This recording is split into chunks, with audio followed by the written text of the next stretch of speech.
This reading from St. Paul to Ephesians, I'll never forget, was my first, maybe my first year as a priest or second year as a priest on the Sunday, and the lector just decided not to, to read that part of the first reading, so I got up in the middle of him reading and, pointed out to read the whole thing. And oftentimes with this, it's the priest will mention, to say that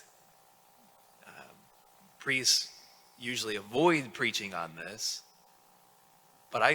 and so they make a joke on that, and then it seems then they always do preach on it, to avoid. So my experience, at least, is that it's not that it's avoided, but that it usually is preached upon. I think maybe more to clear up the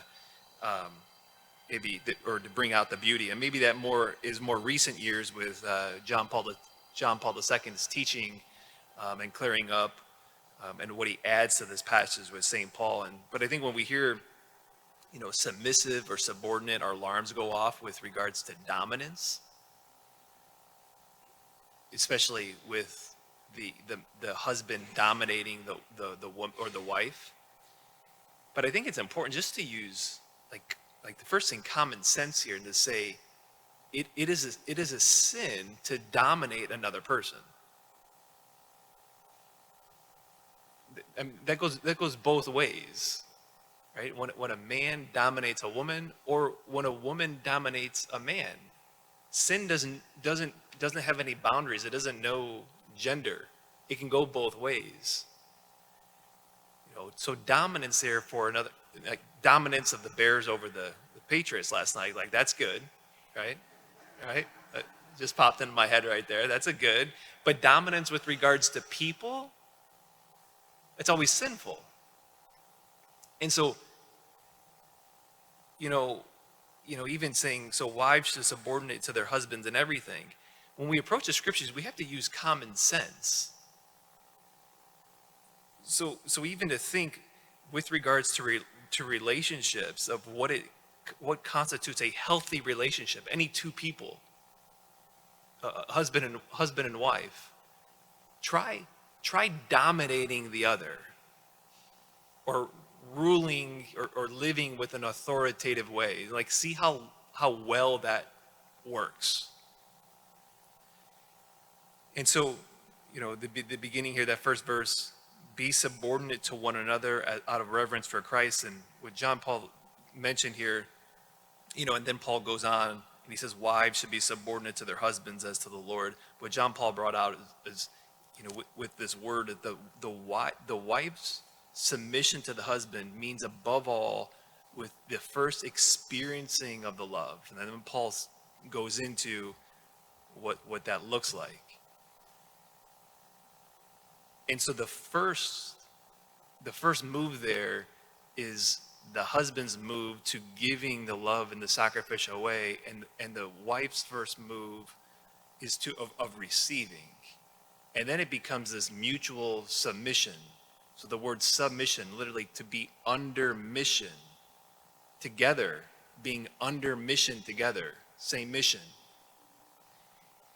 And so that doesn't sound right with first receiving that love and experiencing that type of sacrificial love, the woman receiving that from her husband, who then knows nothing else other than to give that same type of love right back. So that doesn't sound like dominance. And just maybe with regards to John Paul II, the other day we have our marriage date night coming up. As the family goes, so goes the nation, so goes the world in which we live. And we have the gospel of the yeast, the kingdom of God being like yeast. The thing about yeast being small, and it changes everything. The yeast does. It changes the environment, right? It leavens, it elevates. The kingdom of God elevates. The kingdom of God is meant to change the environment, to change the church here, to change our school, to change our community, to change our culture. I don't have anything specific in my mind right now, but I'm just thinking, in terms of elevating, just like every day, like I do a quick thing of looking at the news, and it seems like the things that are like the moral decay in our culture, that it's almost like the corroding of society in front of us in many ways. The kingdom of God is like yeast, which means it changes the environment. It's to elevate the culture. So, as things seem to be, as there are evil that's around that's tearing down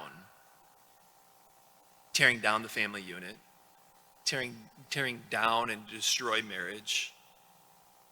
It's like this is even marriage is a I've even read a commentary. Marriage is even a patriarchal institution. So you got to tear down marriage, kill the institution of marriage, kill the institution of family, tear down, tear down, tear down. The kingdom of God elevates. And it changes the surrounding. And so, for our part, our little part even, is mustard seeds, very small, yeast, very small, but it can have massive impact. And for us starting small, starting within our marriage, start with in sacrifice with those around us, to elevate and to change the culture. And so we are agents of transformation, agents of change, just like yeast is this game changer for dough that elevates. Let us be the same, and let us receive our power from him, because that's the catalyst for change. That's the transformation. It's him.